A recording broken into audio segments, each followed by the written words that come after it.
naparito po kami sa Office of the Ombudsman para isumite ang kopya ng pinirmahan at notaryadong affidavit ng mga 18 na dating sundalo. At uulitin ko, dalawa ang dating konektado sa Philippine Army at 16 ang dating Philippine Marines. Isinumite po namin sa Office of the Ombudsman dahil ang opisina na ito ang merong primary jurisdiction na mag-imbestiga kung ang nasasangkot ay ang mga opisyal ng gobyerno. Walang ibang pwede naming pagsumitehan. Hindi po pwede po sa DOJ, lalo na hindi rin po sa Senado o sa Kongreso. Walang, o maski sa Regional Trial Court, no? Walang ibang opisina na po pwedeng tumanggap at magproseso ng complaint na ito kundi ang Office of the Ombudsman. Sir, sino inireklamo ninyo? Ano po yung reklamo nilain ninyo? O nirefer nyo lang ito para investigahan? Rich, okay ka dyan, Rich?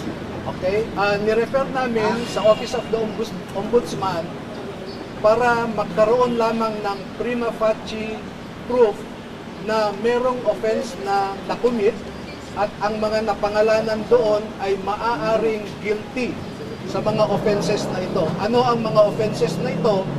Ito ay mga pupwedeng violations ng Republic Act 3019 o yung Anti-Graft and Corrupt Practices Act.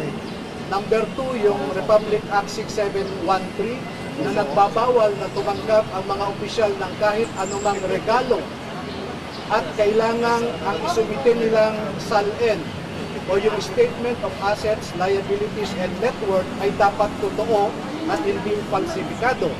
Ang basehan po namin ay tumanggap sila ng milyon-milyon na pera pero hindi po yan naipakita sa kanilang SALN. At pag mag-iimbestiga pa ang Ombudsman ay maaaring makita nila na merong malversation at saka bribery. Attorney, mga ilan po yung nakalagay yung sa ni-refer nyo dito na para po dito sa... Sino, sir? Okay, nakapangalan, bibigyan namin kayo ng kopya ng affidavit, no? In soft copy lang kasi medyo marami, no? Ilan doon ang mga senador parang ito at ang mga congressmen ay 26. At maliban dyan, may mga ibang opisyal ng gobyerno katulad ng taga-Bucor, taga-Department of Agriculture, at sa ngayon, yun ang maalala ko. Sir, si De Lima, bakit po nasama siya dun sa listahan? 2025 lang siya naging kongresista. Nagkaroon po ba ng error dito sa affidavit? Can you clarify that, sir? Noong ginawa ko kasi itong affidavit para sa kanila, base sa kanilang salaysay, ang nabanggit kasi nila, yan si Congresswoman De Lima, no? Isa-isa. At I think mga 10 beses na ni-review nila, no?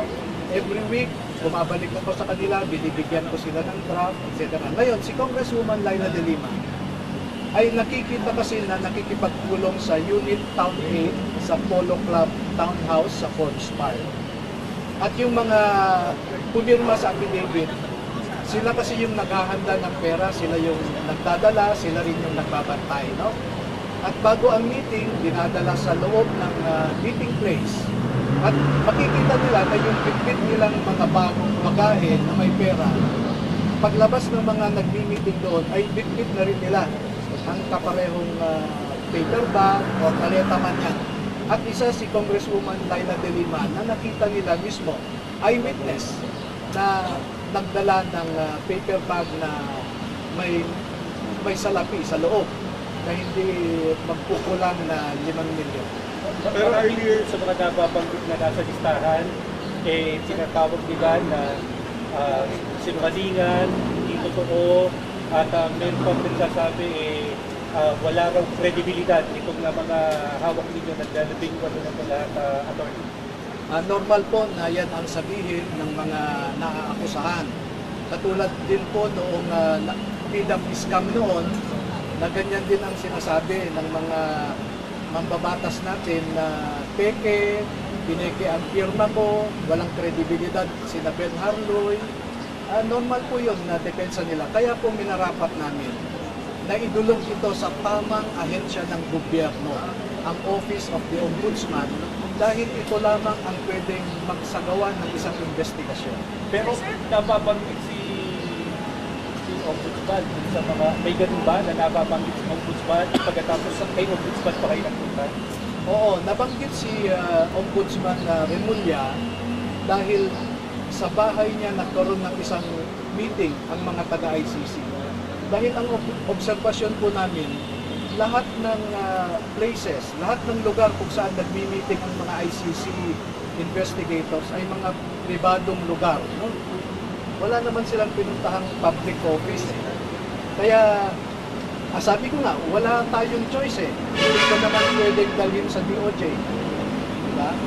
Hindi ko rin pwedeng dalhin sa Senado, sa Kongreso o sa RTC kaagad. Walang ibang ahensya ng gobyerno. Sir, inirereklamo nyo rin si Ombudsman. Well, makikita niyo doon na actually nakikipag-usap siya sa ICC. Siya ang alter ego ng presidente. At ang official statement ng Malacanang is that the government of the Republic of the Philippines will never cooperate with the ICC. And yet you have a high-ranking official of the government, no less than the Secretary of the Department of Justice, cooperating with the ICC.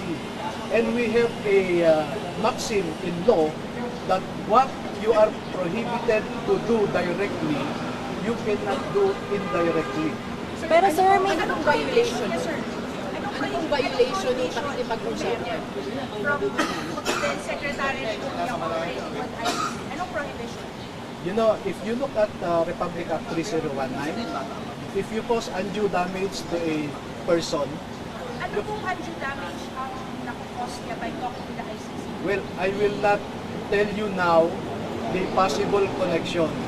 Kasi merong kidnapping silang kinaso yung pamilya ni Duterte. Di ba? Merong pending case na kidnapping. There is what we call conspiracy or collusion. Kaya ayoko munang mag-komento dyan. Attorney, may nagpo-ponto raw sa inyo. Pero daw nasa likod ninyo, kaya kayo kumikilos ito. Ano po sa ito, attorney? Katulad ng sasabihin ko kanina pa, normal na akusahan nila ako ng kung ano-ano na may nagpondo sa akin. Eh kung pwede rin namang ilabas nila yung ebidensya nila na ako ay pinopondohan. I can open my bank account, they can inspect it, anything. Welcome tayo. Sir, may sinasabi si Senator Ping Lacson na hindi daw yung amount parang hindi siya accurate kasi kung sinasabi doon sa national budget, parang hindi Ang yung sinasabi ni- mathematical probability ng amount na sinasabi. Ang sinasabi kasi ni Senator Lacson, ang assumption niya, ang mga pera na ito ay galing sa flood control projects lamang. Marami pong ibang pinanggagalingan. Department of Agriculture, Department of Environment, no? Yung mga reforestation program, yung mga irrigation projects, kasi ang pinupunto lang niya yung flood control eh. Pero meron tayong irrigation projects na maraming ghost dyan.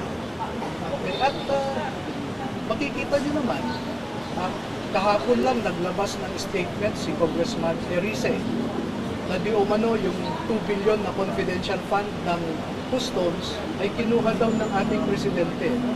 So maraming pwedeng panggalingan. Halimbawa, yung aligasyon na yung Bucor chief ay nagdala ng pera kay Saldico, no? Na hindi naman yun galing sa flood control.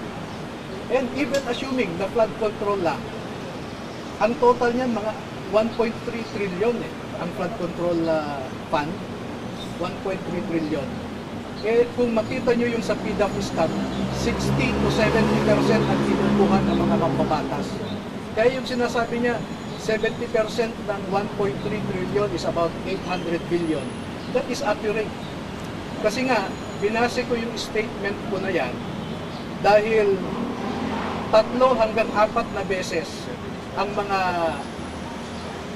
dating sundalo na ito, ang sinasabi nila na nagde-deliver sila sa Forbes Park 3 to 4 times a week at hindi bababa ng 20 na bagahe kada delivery. Pero sir, na-vouch nyo po Sir, itong last mga question, last question. Na-vouch nyo po. Makakita lang sir, may pera. Pera to ni Saldico na pinambabayad Yes. sa mga politiko para Yes. Galing- anong gagawin? Hindi ko po alam. Anong, Walang What is sinasabi. your allegation? Kasi di ba sir, sabi nyo, pera ni Saldico, ginagawang bribe sa mga public officials, para saan? Wala po kaming sinasabing bribery ha. Ang sinasabi ng affidavit nila ay nagbibigay ng pera si Saldico sa mga government official na ito. Para saan? Para Kaya saan daw po yung pera? pag makikita po ninyo yung referral ko sa Ombudsman, there is a possible violation of RA 3019 at saka 6713. At ang klaro na sinabi ko, maaaring makita rin ng Ombudsman kung mag-investiga later na kung pwedeng may violation sa malversation at saka bribery. Bakit sila bibigyan ni Saldico itong mga tao? Yun po ang lalabas sa investigasyon. Attorney, ano yung naging vetting process natin para dun sa mga statement? Ilang buwan? Ano yung mga naging challenge?